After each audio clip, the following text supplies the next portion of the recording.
is no secret that the integrity and legitimacy of the United States election has come under fire in recent years. One issue in particular that has been debated is the Electoral College. The Electoral College is a process during presidential elections where citizens in each state cast their vote for electors, who in turn cast a vote for the presidential election process. Each state has the same number of electors as they do members in Congress, including both the House of Representatives and the Senate. This method, which has been around since the beginning of the United States of America, has been scrutinized as of late, as some people believe that an election by popular vote is a better and fairer alternative. The Electoral College should remain the election process because it ensures that every part of the country has a say in the election, provides a clear and fair outcome, and makes it easier for candidates to campaign. The first reason the Electoral College should stay is because it ensures that every part of the country gets a say in the election. With the Electoral College giving each state a member of electorates, even the smaller states with a lesser population have a voice in who gets elected. If the election was decided by popular vote, the more populous states like California, Texas, and New York would dominate the election and leave smaller states like Vermont, Delaware, and many Midwestern states with little to no say in who becomes president. This process also makes sure that all regions' needs are represented. A popular vote system would mean the election would be decided by cities where the most people tend to live. If only a popular vote mattered, candidates might concentrate their energies on densely populated metro areas like New York, Los Angeles, and Chicago. This means candidates will cater towards the needs of cities to try and get their votes, and the needs of the rural areas will be neglected. Robert Longley, a 30-year history and government writer for ThoughtCo, states, candidates would have no desire to consider, for example, the needs of farmers in Iowa or commercial fishermen in Maine. Candidates would only care about appeasing the needs of densely populated areas where the most people live. The Electoral College makes sure that the minority does not get silenced by the majority and gives small states an equal voice when it comes to the presidential election. Another reason that the Electoral College should stay is because it provides a clear and fair outcome. In order to win the election, a candidate must reach 270 electoral votes. By winning the popular vote in each state, a candidate gets all the electoral votes from that state. Thus, it is indisputable that when a candidate reaches 270 electoral votes, they have won the election. There is pressure for runoff elections when no candidate wins a majority of the votes cast. That pressure, which would greatly complicate the presidential election process, is reduced by the Electoral College, which invariably produces a clear winner.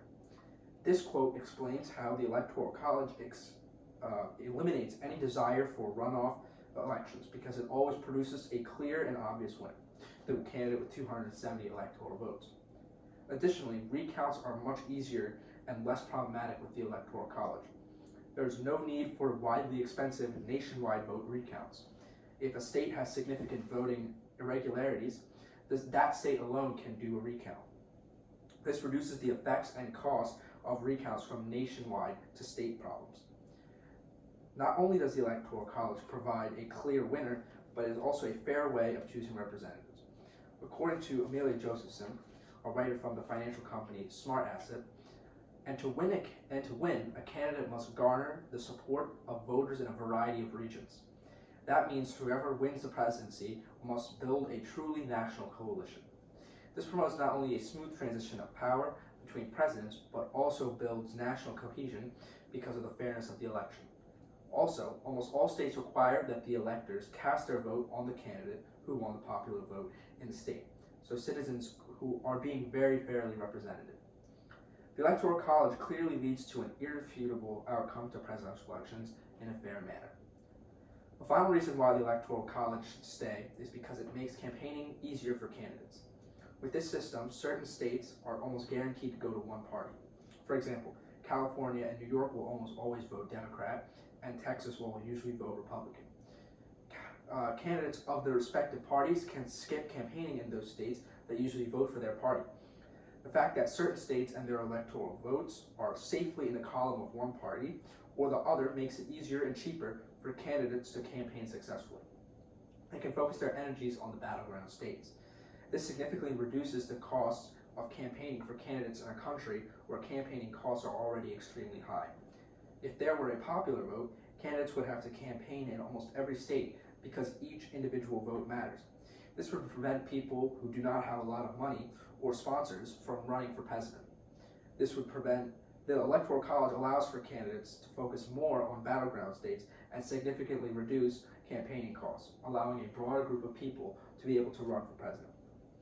While the Electoral College is and has been a great way to determine presidential elections, there are a lot of people who disagree. The main argument against the Electoral College is that it makes people feel like their vote does not matter.